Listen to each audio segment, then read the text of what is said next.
Kalau itu terjadi di Jawa Barat, yang saya pernah jadi Kapolda di situ, izin saya pingsan di sini. Jadi nggak benar lah itu. Nggak benar ya, Ali ya? Ya mudah-mudahan ini didengar oleh polisi seluruh Indonesia ya. Walaupun saya pensiun, saya ini Polri. Darah saya Polri, sampai hari ini saya masih digaji oleh Polri dengan pensiun.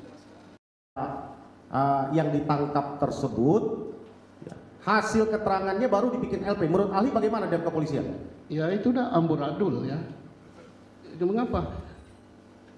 Apapun istilah yang digunakan, merampas kemerdekaan orang lain, membawa ke kantor, membawa ke suatu tempat, itu namanya sudah merampas kemerdekaan.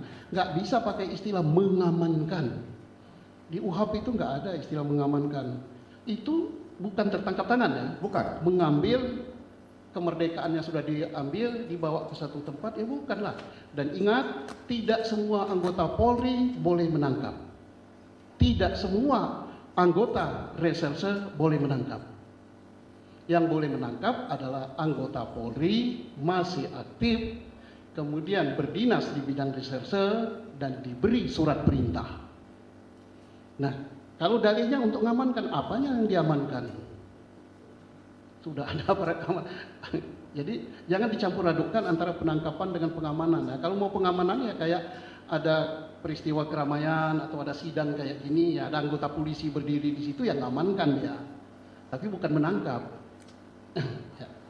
Kami ingin tanya ahli, bahwa bila mana ada anggota polisi yang melakukan seperti yang saya sebutkan tadi, apakah kepolisi tersebut hanya melanggar kode etik? Ya, kalau dia sudah diduga ada kekerasan terhadap yang diamankan tadi ya.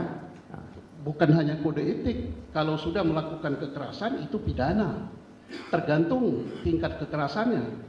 Kalau bisa kena 351, bisa kena 352. Dan apabila dilakukan oleh anggota Polri itu harus diperberat. Dan ingat, Indonesia punya sudah ratifikasi konvensi internasional tentang anti penyiksaan.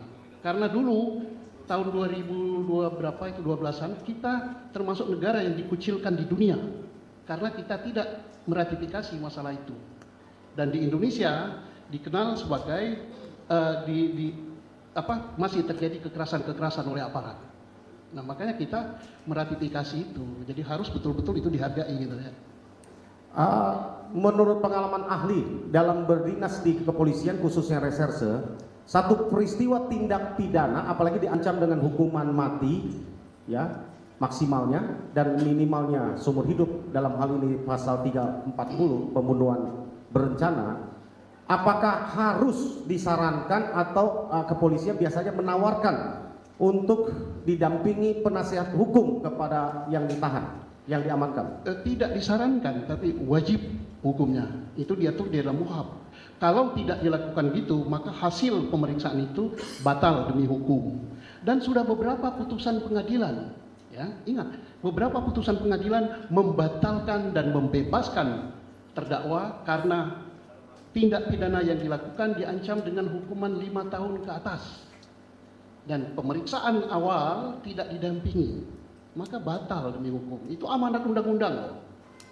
Menurut ahli, bila mana ada satu peristiwa pidana seperti yang tadi saya sampaikan, diamankan oleh salah satu anggota kepolisian tapi bukan yang berkewenang, berwenang, bukan diamankan ya, kita jangan mengkaburkan istilah, ditangkap ya, ditangkap ya, ya.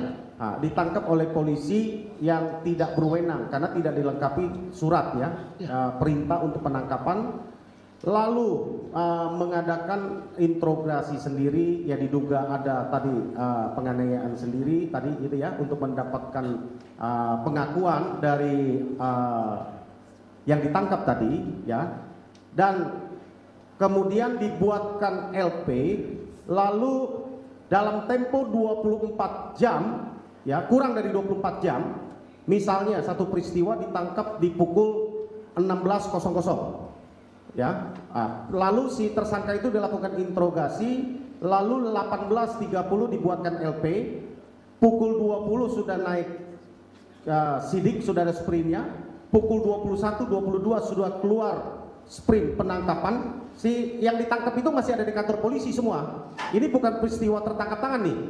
Ya.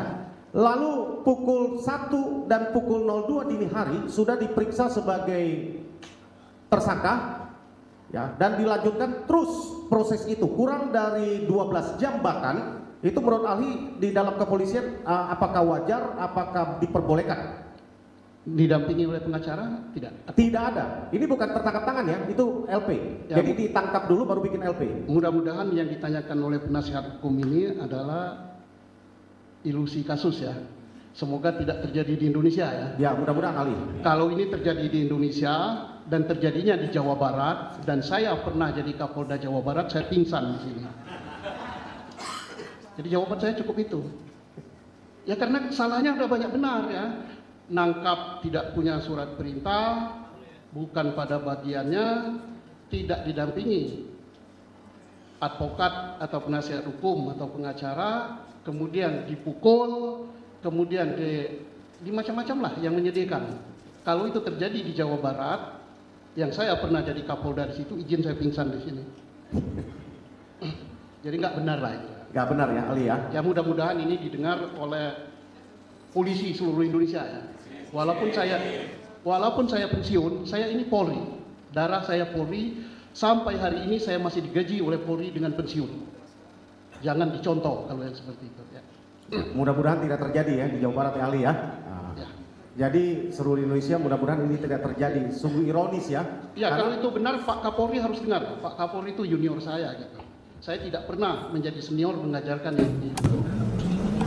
Jadi kalau tadi kita kembali ke awal, dalam kasus kami sebagai penasihat hukum ya, sebagai advokat, biasanya kalau kami melaporkan sesuatu Pak ahli ya, itu menunggunya bahkan ada yang sebulan, 2 bulan, 3 bulan, 1 tahun, 2 tahun, bahkan ada yang kadang ya saking lamanya kami lupa gitu ya, karena nggak naik-naik. Ini ada yang kurang 12 jam begitu cepat dari laporan polisi sampai kepada pemeriksaan sebagai tersangka ya.